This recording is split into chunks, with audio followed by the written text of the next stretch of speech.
Live from downtown Detroit, home of WDIV and Click on Detroit, Local 4 News at 6 starts now. How are businesses celebrating Juneteenth? From workers getting the day off to others giving back to local charities, we'll show you how Detroit businesses are celebrating this holiday. The show will go on. A dance studio gets creative to show off the hard work of its dancers, with a little help from a racetrack and the radio. And why schools in Metro Detroit may be relying on your votes more than ever. Those stories in just a moment, but first, a major ruling in the reopening of Michigan. A federal judge says indoor gyms can open back up next week. In a lawsuit filed by the League of Independent Fitness Facilities, a judge in Western Michigan granted a preliminary injunction against part of Governor Whitmer's executive order.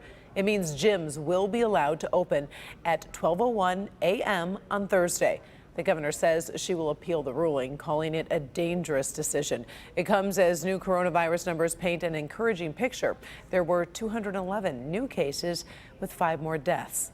And the number of patients on ventilators in Michigan is now at 99, the first time it has been below 100 in weeks. The coronavirus impact on schools will go beyond remote learning and new safety measures. Districts across Michigan are bracing for a big financial hit. And as Paula Tutman shows us, they're relying on your vote to help soften the blow.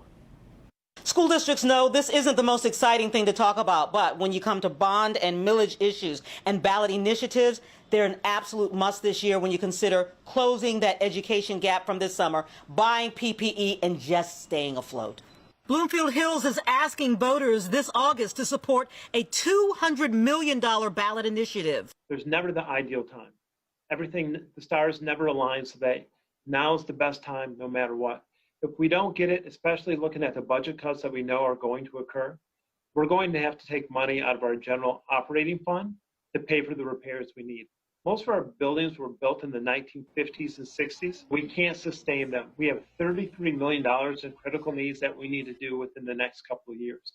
So if we don't pass the bond, that money is all coming out of our general fund, which means we need to cut programs and cut opportunities for students. Detroit has a ballot initiative as well, though it's not to fix up schools.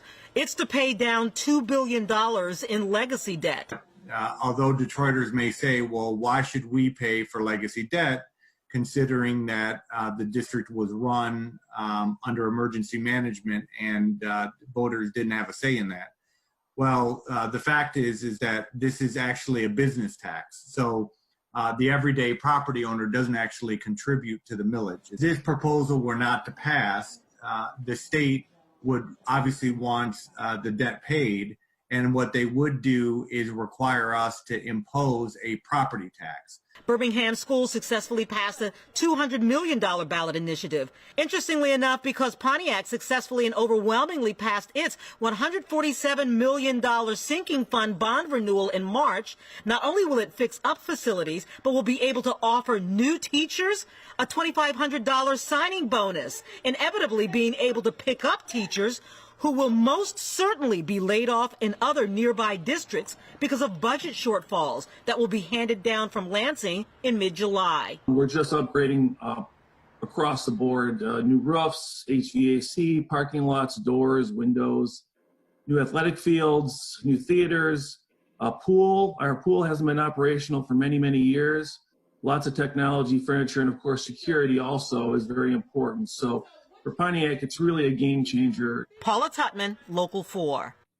Educators say because the strength of the school system is tied directly to property values, they hope voters who don't have school-aged children still support education ballot initiatives. Today is Juneteenth, the day that marks the end of slavery in the United States. It's a holiday that's been historically overlooked, but now it's in the spotlight with the country facing a racial reckoning of sorts. Today, a mural reading "Power to the People" was unveiled in Detroit's Spirit Plaza downtown. And big companies such as Nike, Target, and Quicken Loans have made it a company holiday. Our Priya Mann is live at Hart Plaza. Priya, some local businesses are marking the day to try to help the community. Yeah, that's right. You know, small businesses are the backbone of the economy. Some business owners decided to give their workers a paid day off. Others spent the day raising money for local nonprofits. As celebrations continue behind me at Spirit Plaza, many business owners in Detroit say they welcome a growing awareness about Juneteenth. Naila Ellis Brown shut down her manufacturing facility on Juneteenth to give her Detroit staff the day with their families. Our staff is 100% black. And so for holidays that are important to the black community, it's important for us to recognize that. Ellis Island Tea is a family affair, which began with Brown's great-grandfather. The recipe is his. My great-grandfather was a chef, and he ran one of the largest black-owned catering companies in the Bronx. Just food runs through my bloodline. She says she wants to give her staff Juneteenth off every year. To give the day off, it feels really good. We appreciate our staff so much, and we just want them to know that we want to show that. We want to show some gratitude. Meanwhile, over on the Avenue of Fashion, Good Cakes and Bakes was open and busy. Juneteenth is just another way for us to express and put emphasis on what we are doing in the community. April Anderson wanted to use her platform to raise awareness about Juneteenth and help local nonprofits. $1 from every sale for my Pride Cupcake would go to the Justice Center. Families could get diapers and baby supplies in addition to their sweets. That's great. You know, that's nice for them to give back to people. So.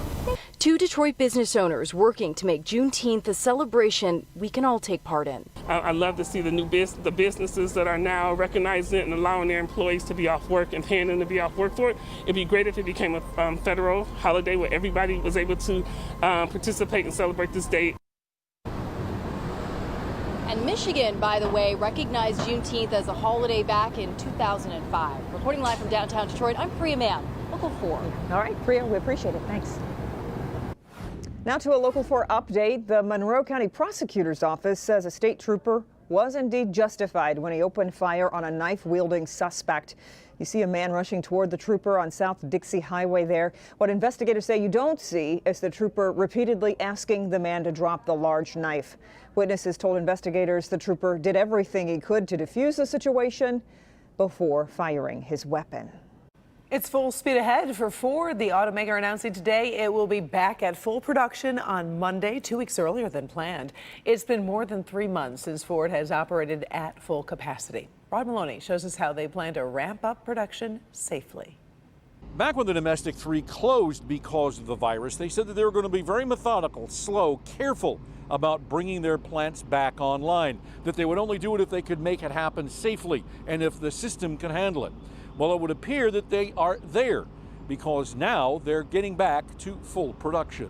Ford's statement today shows an eagerness to get back to business, saying, quote, "We're pleased to be able to return to our normal operating pattern in the U.S. on Monday, which is sooner than expected because our workforce and suppliers are able to support. The safety of our workforce continues to be our top priority." Auto trader analyst Michelle Krebs says it's music to the dealers' ears. Dealers are screaming for vehicles, especially trucks and sport utility vehicles. For some brands, I've never seen supply so low. And I think that consumer demand has been stronger than anyone anticipated. Ford won't be changing line speeds. They're the same as in regular production. The company will add third shifts at Dearborn Truck, where they make the all-important F-150, Kentucky Truck, where they make Super Duties and the Expedition, and Chicago Assembly, where they make the Ford Explorer, Police Interceptor, Utility, and Lincoln Aviator. Those should be really popular vehicles right now because SUVs are just so popular with consumers. We see it on our websites. We are seeing historic levels of shopping for trucks and sport utilities. So far, the United Auto Workers say they believe the domestic 3 are operating with proper safety, but they're monitoring closely. And it's not just Ford. Fiat Chrysler this afternoon saying that they expect to be back up to full manufacturing capacity in the North American market by opening their Belvedere plant come Monday. They make the Jeep Cherokee there. In West Bloomfield, Rod Maloney, Local 4. All right, Rod. And earlier this week, GM CEO Mary Barra said she expected GM to be at full manufacturing capacity by the end of the month. It's a major milestone for dancers, getting to show their friends and family what they've been working on for months. Yeah, and a local dance studio isn't going to let coronavirus stop them from having a recital. Mara McDonald is live in Pontiac to show us how a racetrack and a radio are helping the show go on, Mara.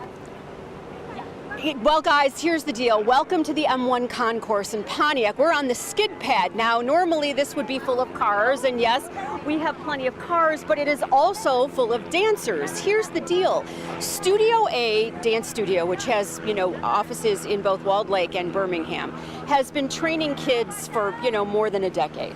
And the recital at the end of the year is the biggest thing. I mean, like, these kids practice all year for these recitals. Well, when the coronavirus hit, they couldn't go to their studio for their classes, so they immediately started doing Zoom classes. But the big thing was, well, how in the world are we going to have an end of the year recital? Their owner, Amy Lingeman, figured it out. She called M1. M1 said, sure, we'll give you our skid pad. Come on down, come on in here. They set up a stage, and for tonight and for tomorrow, you're going to have dancers on a stage in the middle of a skid pad, their parents in cars, socially distanced on the skid pad, so they can see the kids perform. It is perhaps going to be the most memorable end of the year recital they have ever had. They just completed the first round. The kids are warming up for the second round, and so far, everybody's having a really great time. We're live in Pontiac tonight. I'm Mara McDonald, Local 4. Love their creativity to get it done, Mara. We appreciate it. Thank you. So if you like 90s and humidity, you are going to love what Ben Bailey is tracking for this weekend. Yeah, we are in for a steamy stretch here, Ben. We are, Kim and Karen, and we've got some thunderstorms to pack in with that heat and humidity, too. We'll tell you what part of the weekend to look for those next. An 18-month-old desperately needed a heart transplant, and then the coronavirus hit. Now, after 7 months of waiting, baby Ewan has been given the gift of life. I'll check in with his family to see how he's doing. And Ford pushes back its release of the new Bronco, why this infamous O.J. Simpson police chase played a role in the decision. Next. The crowd of 125,000 people carried signs as tens of thousands more watched from sidewalks and buildings. 57 years ago, Martin Luther King Jr. led the Walk to Freedom along the streets of Detroit. Today, the walks and protests to end racism are filling our streets again. A lot of people have anger that they don't know where to put. How does this moment in Metro Detroit connect to the historic Walk to Freedom? Spirit of Detroit, fulfilling the dream. Tuesday at 10 p.m. on Local 4 and Click on Detroit.